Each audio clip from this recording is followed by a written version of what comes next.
नमस्कार। कंजक्टिवाइटिस एक common eye disease है जो कि इन्फेक्शियस भी हो सकता है और नॉन इन्फेक्शियस भी हो सकता है। इन्फेक्शियस कंजक्टिवाइटिस में जो कंजक्टिवाइटिस है वो बैक्टीरियल, वायरल और फंगल इन्फेक्शन की वजह से होता है और नॉन इन्फेक्शियस कंजक्टिवाइटिस में आपको कंजक्टिवाइटिस एलर्जिक रीज़न से या फिर टॉक्सिक रीज़न या ट्रोमेटिक रीज़न की वजह से होता है। आयुर्वेद में कंजक्टिवाइटिस को हम नेत्र अभिष्यंद से कोरिलेट करते हैं। देखिए, मॉडर्न साइंस में कंजक्टिवाइटिस का ट्रीटमेंट काफ़ी एक्सपेंसिव होता है और मे बी पूरी लाइफ टाइम आपको लेना पड़ सकता है, लेकिन आयुर्वेदिक ट्रीटमेंट ऐसी कंडीशंस में एक बेटर रिलीफ प्रोवाइड करता है और कोई भी एडवर्स इफेक्ट आपको शो नहीं करता। तो आज की इस वीडियो में हम बात करेंगे कि कंजक्टिवाइटिस यानी कि नेत्र अभिष्यंद क्या है, उसके लक्षणों के बारे में बात करेंगे, उसके टाइप्स के बारे में भी बात करेंगे और साथ ही साथ उसके ट्रीटमेंट के बारे में भी हम बात करेंगे। तो इस वीडियो को अंत तक ज़रूर देखें और मेरे चैनल को सब्सक्राइब करें।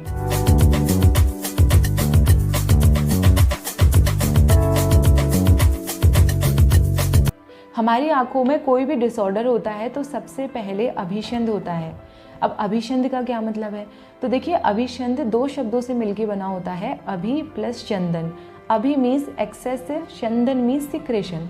तो आई की एक ऐसी कंडीशन जिसमें एक्सेसिव सिक्रेशन होता है। अब ये सिक्रेशन वाटरी भी हो सकता है या फिर म्यूकस फॉर्म में भी हो सकता है। अब सिक्रेशन यदि वाटरी है तो वो कंडीशन ज़्यादा सीवियर नहीं है, लेकिन जैसे जैसे सिक्रेशन गाढ़ा होता जाता है वैसे वैसे कंडीशन और ज़्यादा सीवियर होती जाती है। अब चूँकि अभिष्यंद कोई भी आई डिसऑर्डर होने की पहली स्टेज होती है तो ज़रूरी है कि अभिष्यंद को टाइमली ट्रीट किया जाए। यदि अभिष्यंद को टाइमली ट्रीट नहीं किया जाता है तो ये आगे जाकर बातज अधिमंत, हत अधिमंत, अक्षिपाकत या अभ्रंश शुक्र जैसी कंडीशन कॉज कर सकते हैं। अब ये कंडीशन हमें जनरली कंजक्टिवाइटिस के क्रोनिक स्टेज में देखने को मिलती है, जब हमारा कॉर्निया, प्यूपिल, आइरिस और सीलियरी बॉडी अफेक्ट होती है। इससे क्या होता है, हमारा विज़न अफेक्ट होता है, सेकेंडरी इन्फेक्शन देखने को मिलता है और कॉर्नियल अल्सर यहाँ पे देखने को मिल सकता है, स्कार फॉर्मेशन भी यहाँ पे देखने को मिल सकता है। अब आगे बात करते हैं कि कंजक्टिवाइटिस में हमें सिम्टम्स क्या देखने को मिलते हैं। तो देखिए, कंजक्टिवाइटिस में हमें कुछ सिम्टम्स जैसे कि ईचिंग, रेडनेस, कीमोसिस यानी कि कंजक्टाइवा का स्वेलिंग हो जाना, लिड में स्वेलिंग हो जाना, वाटरी डिस्चार्ज हमें कॉमनली देखने को मिलता है। लेकिन यदि बैक्टीरियल, फंगल या वायरल इन्फेक्शन है तो ये ही सिम्टम्स और ज़्यादा इंटेंस हो जाते हैं और अदर मोर फीचर्स भी हमें देखने को मिल सकते हैं। अब देखिए, आयुर्वेद में कंजक्टिवाइटिस जैसी कंडीशन को हम नेत्र अभिष्यंद बोलते हैं और इस नेत्र अभिष्यंद को हमारे आचार्यों ने 4 कैटेगरीज में डिवाइड किया है। पहली कैटेगरीज है बातज अभिष्यंद, दूसरा है कफज अभिष्यंद, तीसरा है पित्तज अभिष्यंद और चौथा है रक्तज अभिष्यंद। पहला है बातज अभिष्यंद, जिसको हम मॉडर्न साइंस में सिंपल एलर्जिक कंजक्टिवाइटिस से कोरिलेट करते हैं क्योंकि इनकी सिम्टम्स में काफ़ी सिमिलरिटीज़ होती है।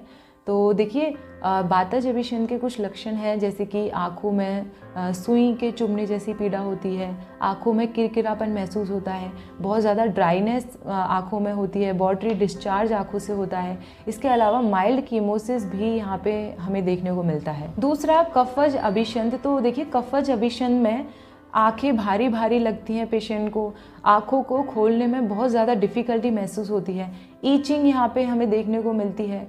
इसके अलावा आंखें जो हैं वो वाइटिश यानी कि श्वेत कलर की हमें दिखाई देती हैं।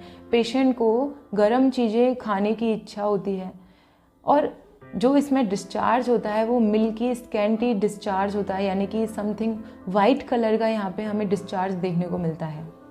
तीसरा है पित्तज अभिष्यंद। तो देखिए, पित्तज अभिष्यंद में जनरली पेशेंट को बहुत ज़्यादा बर्निंग सेंसेशन आँखों में महसूस होती है और उसकी आँखों का कलर भी पीला दिखाई देता है। इसके अलावा पेशेंट को जो ठंडी वस्तुएं हैं वो बहुत ज़्यादा अच्छी लगने लग जाती हैं। चौथा है रक्तज अभिष्यंद। तो रक्तज अभिष्यंद में पित्त और रक्त दोनों एक साथ एग्रीवेट होते हैं और आँखों में बहुत ज़्यादा बर्निंग सेंसेशन फील होती है। इसके अलावा आँखों में बहुत ज़्यादा रेडनेस दिखाई देती है, जिसे हम मॉडर्न लैंग्वेज में हाइपरेमिया भी बोल सकते हैं। और इसके अलावा जो डिस्चार्ज है वो ताम्र वर्ण का यानी कि समथिंग डार्क रेड कलर का डिस्चार्ज यहाँ पे हमें देखने को मिलता है। लास्टली इसके ट्रीटमेंट की बात करें तो देखिए जो कंजक्टिवाइटिस यानी कि अभिशंध का ट्रीटमेंट दोषों के अनुसार किया जाता है। तो यहाँ पे मैं सिर्फ आपको बातज अभिशंध के ट्रीटमेंट के बारे में बताऊंगी, क्योंकि ये एक सिंपल एलर्जिक कंजक्टिवाइटिस है जिसे आप घर पे भी ठीक कर सकते हो। लेकिन पित्तज, कफज और रक्तज अभिशंध की यदि आपको कंडीशन है या फिर आपको ऐसे सिम्टम्स दिखाई दे रहे हैं तो जल्दी से जल्दी अपने डॉक्टर की सलाह लें। बातज अभिशंध यानी कि सिंपल एलर्जिक कंजक्टिवाइटिस में आपको जनरली क्या करना है कि पहला तो जो भी चीज़ आपकी आंखों को एलर्जी करती है उस चीज़ से आपको दूर रहना है। दूसरा है डिजीज़ की इनिशियल कंडीशन में आप शीतोपचार कर सकते हैं। तो इसमें आपको करना क्या है कि ठंडा पानी लेना है और उसमें कॉटन स्वैप या फिर कोई भी कपड़े का टुकड़ा भिगोकर आँखों पे बार बार रखना है। इससे क्या होगा कि आपकी आँखों में पित्त का शमन होता है और बर्निंग सेंसेशन जो है वो कम होती जाती है। तीसरा है नेत्र प्रक्षालन यानी कि आई वॉश, जिसे आप टंकन भस्म की सहायता से कर सकते हो। तो लेकिन ध्यान रहे कि नेत्र प्रक्षालन डिजीज़ की इनिशियल फेज़ में बहुत ज़्यादा ना करें।